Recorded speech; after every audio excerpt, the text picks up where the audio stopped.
मोकामा के चर्चित पूर्व विधायक अनंत सिंह आज सुबह जेल से बाहर आ गए। बता दें कि AK-47 मामले में उन पर जो है मामला दर्ज था, वो जेल में थे, लेकिन सुप्रीम हाई कोर्ट ने उन तमाम मामले को खारिज कर दिया है। उनको जेल से बेल रिहा कर दिया गया। इन तमाम मुद्दों पर चर्चा करने के लिए हमारे साथ पूर्व IPS अमिताभ दास जी।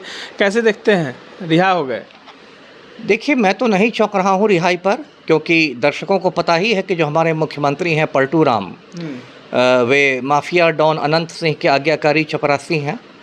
और इसलिए मुख्यमंत्री के द्वारा आदेश था, पुलिस अफसरों को आदेश था, सरकारी वकीलों को आदेश था कि जब इस केस की सुनवाई हाई कोर्ट में हो तो कोई भी सबूत पेश नहीं किया जाए। तो इस तरह से इन लोगों ने किया, सरकारी वकीलों ने, पुलिस अधिकारियों ने, इन लोगों ने कर्तव्य का निर्वहन ईमानदारी से नहीं किया। और अंत में हाई कोर्ट ने साक्ष्य की कमी के आधार पर, सबूत के अभाव के आधार पर रिहा कर दिया। ये दुर्भाग्य की बात है कि प्रदेश का मुख्यमंत्री एक माफिया सरगना के साथ मिलकर उसकी रिहाई करवा रहा है। और कायदे से तो 90 दिन के भीतर इस फैसले के विरुद्ध बिहार सरकार को सुप्रीम कोर्ट में अपील करनी चाहिए, है ना।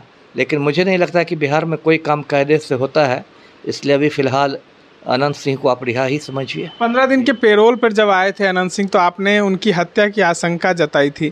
क्या अभी भी उनके अपराधी उनकी हत्या करा सकते हैं? देखिए, अनंत सिंह का पता होगा दर्शकों को कि एक विवेका पहलवान है, उसी के गांव का है। जो अनंत सिंह जिस गांव का है, लदमा गांव का, बाढ़ थाना क्षेत्र में है, उसी गांव का विवेका पहलवान है। वो एक तरह से उसका गोतिया ही है। और अनंत सिंह और विवेका पहलवान में खूनी अदावत रही है, और उस खूनी अदावत में अब तक दर्जनों लाशें गिर चुकी है।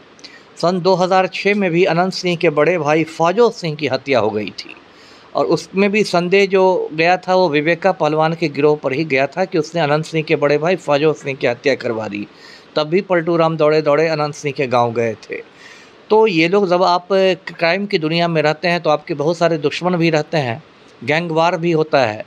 तो किसी की लोगों के दुश्मन तो रहते ही हैं, तो हत्या तो किसी की हो ही सकती है। ऐसा थोड़ा है कि कोई अमर होके कोई पैदा हुआ है। नीतीश कुमार जीरो टॉलरेंस की बात करते थे, अब तमाम जो अपराधी हैं उनको बाहर निकाल रहे हैं। देखिए, नीतीश कुमार एक धर्मनिरपेक्ष नेता है ना। जैसे मैं धर्मनिरपेक्ष हूँ, वैसे नीतीश कुमार धर्मनिरपेक्ष है। शर्म हया छोड़ के काम करते हैं, लज्जा का त्याग कर चुके हैं। तो वो एक तरफ कहते हैं कि मेरा जीरो टॉलरेंस है, मैं अपराध बर्दाश्त नहीं करता। दूसरी तरफ अनंत सिंह का गिरोह में शामिल हो चुके हैं।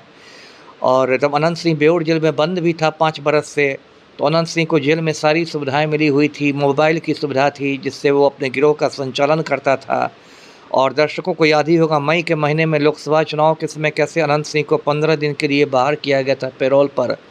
उस समय पलटू राम की सरकार ने कहा था कि अनंत सिंह को पुश्तैनी ज़मीन का बंटवारा करना है। मैंने उस समय भी सवाल उठाया था कि यदि पुश्तैनी ज़मीन का बंटवारा करना है तो क्या 4 जून तक प्रतीक्षा नहीं की जा सकती है? क्या मतगणना के दिन तक नहीं रुका जा सकता है? तो असलियत तो ये थी कि मुंगेर लोकसभा सीट में लल्लन बाबू की मदद करनी थी। असली वजह तो ये थी, और पब्लिक को चुना लगाया जा रहा था कि पुश्तैनी ज़मीन का बंटवारा करना है। और पिछले साल भी आपको याद होगा पलटू राम ने किस तरह सजा याफ्ता खूनी को, आनंद मोहन को, जेल से छोड़ दिया था। और उसको जेल से रिहा करने के लिए जेल मैनुअल में संशोधन कर दिया था, सरकार के कायदे कानून बदल दिए थे। क्योंकि पलटू राम को ऐसा लगा कि आनंद मोहन को बाहर निकाल देने पर राजपूत वोट बैंक में उनकी सेंधमारी हो जाएगी। अभी भी आनंद मोहन का मामला सुप्रीम कोर्ट में चल रहा है। अगली तारीख 3 सितंबर को है। जी, क्या लगता है, नीलम देवी जब से जदयू के साथ गई है तब से जो है नीतीश कुमार का जो है कृपा जो है अनंत सिंह पे बनने लगा है? कहीं ना कहीं जिस तरीके से अचानक नीतीश कुमार के ही पार्टी के RCP सिंह थे, उनकी ही बेटी लिपि सिंह ने इनको AK-47 मामले में गिरफ्तार किया था। बिल्कुल सही कहा आपने। देखिए, 2019 में जब अनंत सिंह की गिरफ्तारी हुई थी और AK-47 मिला था, लिपि सिंह ने बरामद किया था, जो बाढ़ की ASP थी और RCP सिंह की बेटी। तो उस समय थोड़ी खटास आ गई थी नीतीश कुमार और अनंत सिंह के रिश्तों में, क्योंकि 2019 के लोकसभा चुनाव में अनंत सिंह ने अपनी पत्नी नीलम देवी को कांग्रेस का उम्मीदवार बनवा दिया था ललन सिंह के खिलाफ। तो उस समय ये सब छापेमारी शुरू हो गई थी। लेकिन फिर समीकरण बदलते हैं राजनीति में, फिर दोनों में मिठास आ गई। उसके बाद क्या हुआ कि इसी साल दर्शकों को याद होगा 28 जनवरी को पलटू राम ने महागठबंधन छोड़ा और भाजपा से दोस्ती की। और 12 फरवरी को, इसी साल 12 फरवरी को विधानसभा में विश्वास मत प्राप्त किया गया। और उस विश्वास मत में नीलम देवी, जो राजद की विधायक है, जो लालटेन छाप पर मोकामा से चुनाव जीती, उसने राजद का विधायक रहते हुए भी पलटू राम का समर्थन किया। तो उसी समय से ये बात आने लगी कि अब धीरे धीरे अनंत सिंह को भी छुड़वाने के लिए पलटू राम काम करेंगे। तो देखिए अभी बहुत कुछ होता है खेल। एक अंतिम सवाल है अनंत सिंह पर AK-47 मामला और इंसास राइफल मामले में भी दोनों मामले में 10-10 साल की जेल हुई थी।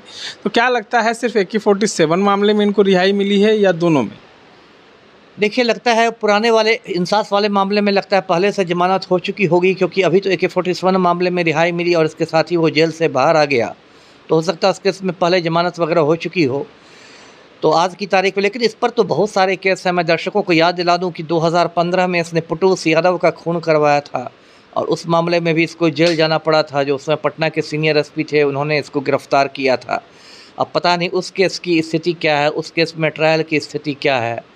और अनंत सिंह ने बेउर जेल में कक्षपालों के साथ मारपीट कराई थी, उस पर बेउर थाना में केस है, पता नहीं उसका की स्थिति क्या है। तो अनंत सिंह पर तो बहुत सारे केस हैं, लेकिन चूंकि मुख्यमंत्री उसके गिरोह में शामिल हो गए, इसलिए पुलिस कुछ एक्शन नहीं ले रही। देखिए, अनंत सिंह अब जेल से बाहर आए हैं तो कहीं ना कहीं उनके समर्थक में खुशी है, लेकिन पूर्व IPS अमिताभ दास ने कह दिया है कि नीतीश कुमार जो हैं अब अनंत सिंह के साथ हैं, तो अनंत सिंह का अब बाहर आना तो निश्चित था, वो पहले से जानते थे। इस तरह के तमाम अपडेट्स के लिए बने रहे हमारे साथ।